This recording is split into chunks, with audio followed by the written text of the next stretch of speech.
Union পরিষদ সদস্য নাজমিন সুলতানা প্রিয়সী 2 সন্তানের মা প্রেমিকের জন্য স্বামীকে তালাক দিয়েছেন। 3 দিন প্রেমিকের বাড়িতে অনশন করেছেন তিনি। দাবি প্রেমিকের স্ত্রীর স্বীকৃতি পাওয়া। অবশেষে 23 বছরের তরুণের স্ত্রীর মর্যাদা পেলেন 30 বছরের ওই নারী। ঢাকার ধামরাইয়ের সোয়াপুর ইউনিয়নের ঘটনা। প্রিয়সী সোয়াপুর ইউনিয়নের সংরক্ষিত নারী আসনের সদস্য। প্রেমিক ব্যবসায়ী আব্দুল আলিম পলাশ, বয়স 23। তিনি একই ইউনিয়নের শিয়ালকুল গ্রামের সুরুজ মিয়ার ছেলে। স্বামী সন্তান রেখে প্রেমের টানে প্রেমিকের বাড়িতে গত 3 দিন অনশন করেছেন ওই নারী।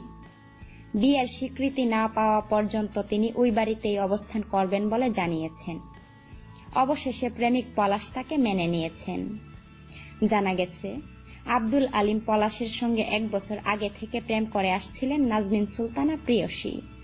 ওই সময় প্রেমিকের কথায় স্বামী সন্তান রেখে তার সঙ্গে প্রিয়সীর অভিসার শুরু। পরে পলাশ তাকে তার স্বামী পিন্টু মিয়ার কাছ থেকে সরিয়ে ধামরাই সদরে বাসা ভাড়া করে দেন।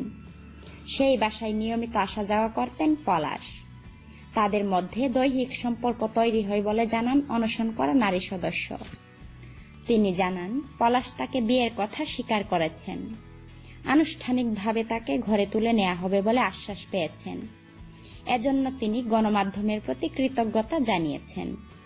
তিনি বলেন, পলাশ আমাকে গত 20 এপ্রিল ধামরাই পৌর এলাকার কাজী অফিসে গিয়ে 10 লাখ টাকা কাবিন করে বিয়ে করেছে। আমি তার কথায় 3 মাস আগে আগের স্বামী ও পিন্টুকে তালাক দিয়েছি।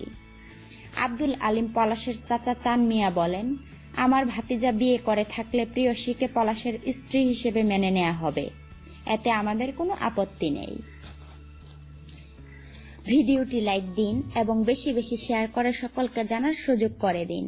আর এমন অজানা আরো তথ্য জানতে এখনই সাবস্ক্রাইব করুন আমাদের চ্যানেলটিকে।